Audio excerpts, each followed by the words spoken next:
और इस बीच आपको बड़ी खबर बता दें, लोकसभा चुनाव से संबंधित लिस्ट में 8 उम्मीदवारों के नाम और लोकसभा चुनाव में बीजेपी की एक और लिस्ट जारी कर दी गई है। लिस्ट में 8 उम्मीदवारों के नाम शामिल है। आपको बता दें 8 उम्मीदवारों के नामों के साथ में बीजेपी ने एक और लिस्ट अपनी जारी कर दी है। तो चुनावों की तारीखों के ऐलान के साथ में ही जहां बीजेपी की ताबड़तोड़ रैलियां जारी हैं, सभी दिग्गज नेता मैदान में हैं और साथ साथ में हर तमाम प्रत्याशी के समर्थन में यहां पर वोट्स की अपील की जा रही है। उसी के साथ में बीजेपी ने एक और लिस्ट अपनी जारी कर दी है। जानकारी के अनुसार 8 उम्मीदवारों के नाम इस लिस्ट में शामिल हैं। तो इस वक्त की बड़ी खबर आपको बता रहे हैं, बलिया से नीरज शेखर को टिकट दिया गया है। 8 उम्मीदवारों के नाम शामिल, बीजेपी की एक और सूची जारी कर दी गई है। इस वक्त की बड़ी खबर, लगातार एक्शन और इलेक्शन मोड में बीजेपी नजर आ रही है। 400 पार का नारा दिया जा रहा है। बलिया से नीरज शेखर को बीजेपी ने अपने प्रत्याशी के तौर पर मैदान में उतारा है।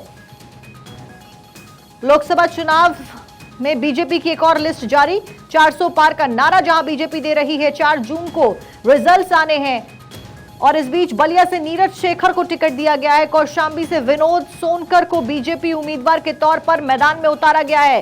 लोकसभा चुनावों के लिए बीजेपी ने एक और लिस्ट जारी की है। 8 उम्मीदवारों के नाम इस लिस्ट में शामिल है, जिसमें बलिया से नीरज शेखर को टिकट दिया है भारतीय जनता पार्टी ने। कौशांबी से विनोद सोनकर को बीजेपी प्रत्याशी बनाया गया। और देखिए फिलहाल वो लिस्ट भी आपकी स्क्रीन पर, इसमें 8 प्रत्याशियों के नाम शामिल हैं, जिसमें आपको बता दें चंडीगढ़ से श्री संजय टंडन को मैदान में उतारा गया है। मैनपुरी से श्री जयवीर सिंह ठाकुर को यहां पर मैदान में उतारा गया है। कुल मिलाकर 8 उम्मीदवारों के नाम इसमें शामिल है। 10वीं सूची है भारतीय जनता पार्टी की केंद्रीय चुनाव समिति ने होने वाले आगामी लोकसभा चुनाव 2024 के हेतु निम्नलिखित नामों पर अपनी स्वीकृति दी है। और वो लिस्ट भी आपकी स्क्रीन पर, जिसमें चंडीगढ़ से श्री संजय टंडन को मैदान में उतारा गया है। मैनपुरी से श्री जयवीर सिंह ठाकुर को मैदान में उतारा गया है। कौशांबी से श्री विनोद सोनकर को मैदान में उतारा गया है। वहीं फूलपुर से श्री प्रवीण पटेल को बीजेपी ने अपना टिकट दिया है। और चौथे नंबर पे इलाहाबाद सीट का जिक्र किया गया है, जहां से श्री नीरज त्रिपाठी को टिकट यहां पर दिया गया है। तो बीजेपी की ये लिस्ट जो कि आपकी स्क्रीन पर, मैनपुरी से जयवीर सिंह ठाकुर को टिकट दिया गया है। कौशांबी से विनोद सोनकर को मैदान में उतारा गया है। चंडीगढ़ से संजय टंडन को मैदान में उतारा गया है।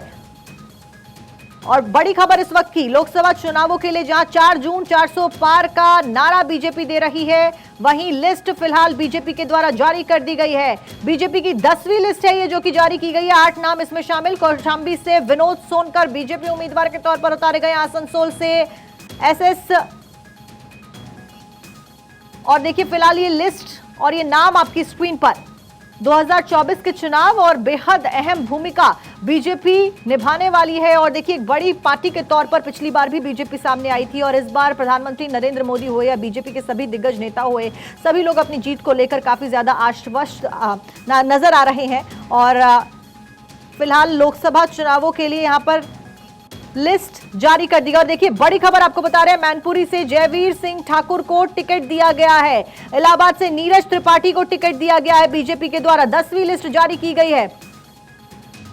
और देखिए लिस्ट में यहां पर 8 नहीं 9 उम्मीदवारों के नाम शामिल है।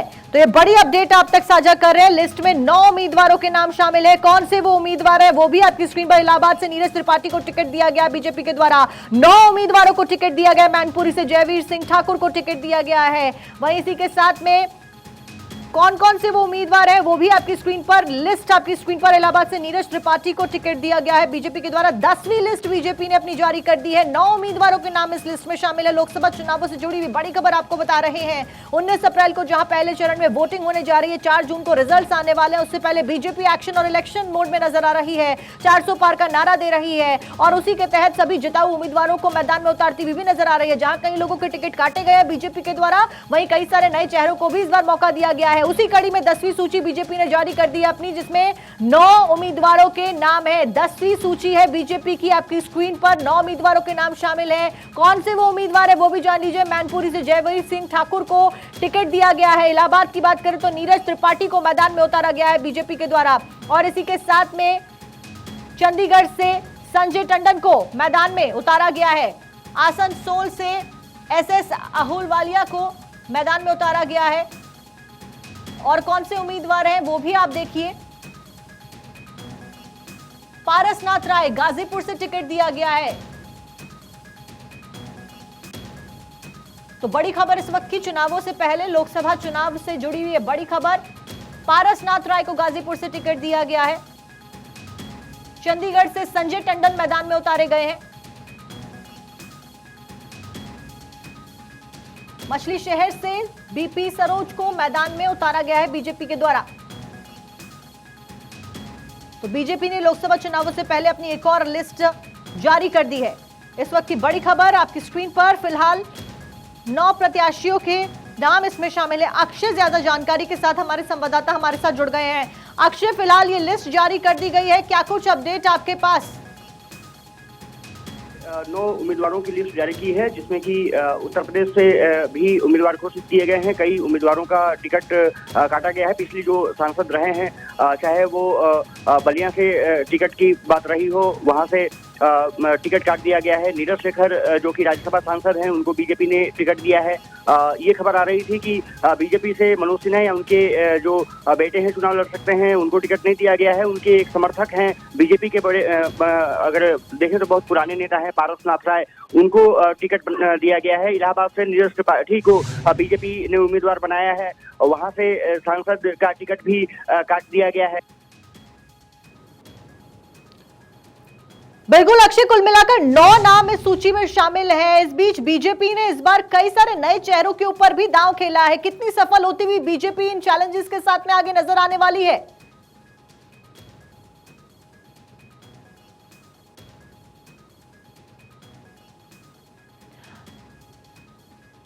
और देखिए, हमारे सहयोगी आयुष भी हमारे साथ में न्यूज रूम से जुड़ गए हैं। आयुष, फिलहाल नई लिस्ट सामने आई है, 10वीं सूची में 9 उम्मीदवारों के नाम शामिल हैं। ऐसे में बीजेपी लगातार कई सारे प्रत्याशियों के अपने पुराने कैंडिडेट्स के नाम ऑलरेडी काट चुकी है। नए लोगों को, नए चेहरों को जगह भी दी गई है। अभी इस सूची में 9 लोगों के नाम शामिल हैं। क्या कुछ समझा जाए, किस तरीके से समझा जाए इस लिस्ट को? पुराने नेताओं को किनारे भी किया गया है या आराम दिया गया है, कह सकते हैं। चंडीगढ़ में किरण खेर सांसद थी, उनके खिलाफ संतोष की भावना नहीं थी जनता में, उनका टिकट काटा गया। जो पहला नाम आप देख रही हैं, वहां से संजय टंडन इस बार उम्मीदवार हैं। मैनपुरी, जो कि मुलायम सिंह यादव की सीट रही है, डिंपल यादव यहां से सपा प्रत्याशी हैं, वह उत्तर प्रदेश सरकार के मंत्री जयवीर सिंह ठाकुर को मौका दिया गया है। और इतना माना जा रहा था, जिस हिसाब से जयवीर सिंह वहां सक्रिय थे, उनको उम्मीदवार बनाया जाएगा। यानी कि मैनपुरी जो सपा का गढ़ है, वहां से जयवीर सिंह ठाकुर बीजेपी के उम्मीदवार बनाए गए। यूपी सरकार में मिनिस्टर भी हैं। कौशाम्बी जो सुरक्षित सीट है, विनोद सोनकर रिपीट किए गए हैं, 2 बार से यहाँ से सांसद हैं, तीसरी बार फिर से मौका दिया गया है। फूलपुर ऐतिहासिक सीट है, देश के कई प्रधानमंत्री इस सीट से चुनाव लड़ चुके हैं, जीत चुके हैं, वहां से प्रवीण पटेल। इलाहाबाद से रीता बहुगुणा जोशी का बड़ा नाम था, और उनके बेटे को 2022 विधानसभा चुनाव में टिकट नहीं मिला था। लगातार वो कोशिश करती रही कि उनका टिकट काट कर भी उनके बेटे को टिकट दिया जाए। उनके बेटे ने बगावत की थी, उसका खामियाजा रीता बहुगुणा जोशी को भुगतना पड़ा। नीरज त्रिपाठी को टिकट दिया गया है, ब्राह्मण उम्मीदवार ये भी है। रीता बहुगुणा जोशी भी उसी गांव से आती थी। बलिया से बहुत बड़ा नाम है नीरज शेखर का, चंद्रशेखर की धरती रही है। चंद्रशेखर देश के प्रधानमंत्री रहे, उन्हीं के बेटे हैं नीरज शेखर। सपा से राज्यसभा सांसद हुआ करते थे, इस्तीफा दिया था, फिर बीजेपी में आए, बीजेपी ने राज्यसभा सांसद बनाया, और नीरज शेखर को इस बार वीरेंद्र सिंह मस्त का टिकट काटकर बलिया से टिकट दिया गया है। नीरज शेखर बीजेपी के उम्मीदवार हैं। मछली शहर एक और सुरक्षित सीट, यहाँ से बीपी सरोज को उम्मीदवार बनाया गया है। गाजीपुर पर सबकी निगाहें थी साक्षी। गाजीपुर इस वजह से अहम है क्योंकि ये मनोज सिन्हा की सीट रही है। ये मुख्तार अंसारी की भी इलाका है, कह सकती हैं आप। अफजल अंसारी यहाँ से सपा के टिकट पर इस बार चुनाव लड़ रहे हैं। अखिलेश यादव मुख्तार के घर पहुंचे थे, और इन तमाम गतिविधियों पर नजर थी कि क्या खुद मनोज सिन्हा एलजी का पद छोड़कर एक बार फिर से सियासी समर में उतरेंगे, जहां 2019 के चुनाव में उनको बसपा के कैंडिडेट अफजल अंसारी ने शिकस्त दी थी। लेकिन उनको टिकट नहीं दिया गया, उनके बेटे को भी टिकट नहीं दिया गया। ऐसी चर्चा थी कि हो सकता है कि मनोज सिन्हा अपने बेटे के लिए यहाँ टिकट मांगे, लेकिन उन्हीं के एक विश्वासपात्र नेता पारसनाथ राय को इस बार टिकट दिया गया है। यानी एक बार फिर से राय वर्सेस अंसारी फैमिली की लड़ाई यहाँ पर दिखेगी गाजीपुर में, और सबकी निगाहें सीट पर होंगी, खास करके मुख्तार अंसारी के डेथ के बाद। आसनसोल से आपको याद होगा कि ठीक है आयुष, तो चुनावों की पिक्चर और क्लियर होती हुई नजर आ रही है। बीजेपी ने एक और लिस्ट अपनी जारी कर दी गई है, कौन सी सीट से कौन से प्रत्याशी मैदान में उतारे गए, इसकी जानकारी भी हमने आपको दी और क्या कुछ महत्व है ये भी आपको बताया।